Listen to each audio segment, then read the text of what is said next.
আরে ফক্কর আলী, চেংড়াগুলা যে পিকনিক খাওয়া কথা, সেই পিকনিকের টাকাগুলো ওঠে নাই। কয় টাকা উঠছে রে মফিজ ভাই?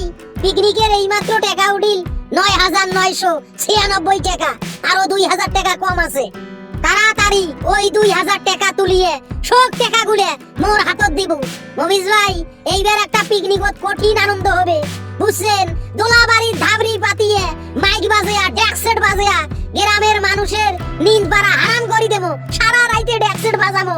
তোর পিকনিক খাওয়ারও গুষ্টিক মারং, তোর ডেক সেট বাজারও খেতা করং। এইবার আর পিকনিক খাওয়া হবার নয়। তাড়াতাড়ি টাকাগুলো মোর হাতত দে। এই মফিজ ভাই, এটা কি কথা কইলেন? তোমার হাতত টাকা দেব মানে চেংড়াগুলো কি করবে?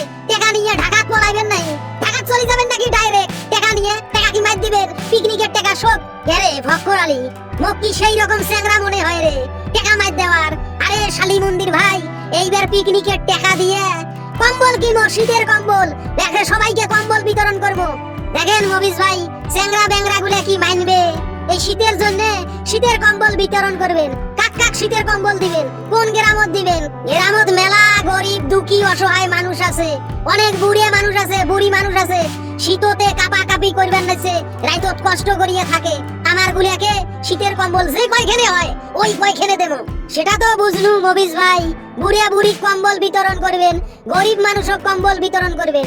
বিধুয়া মহিলা আছে না, বিধুয়া মহিলা কম্বল দিবেন নন? বিধুয়া মহিলার কাছে কম্বল বিতরণ করবেন নন, যে মহিলার ভাতার নাই?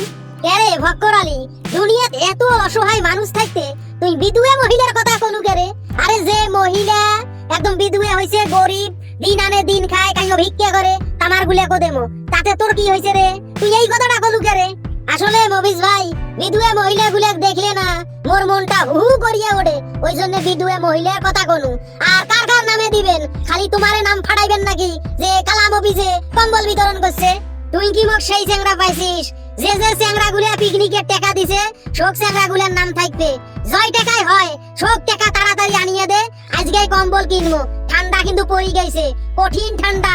দেখেন মফিজ ভাই, ফট করিয়া এতগুলা টাকা মুই তোমার হাতত দিবার বাবার নং বাহে।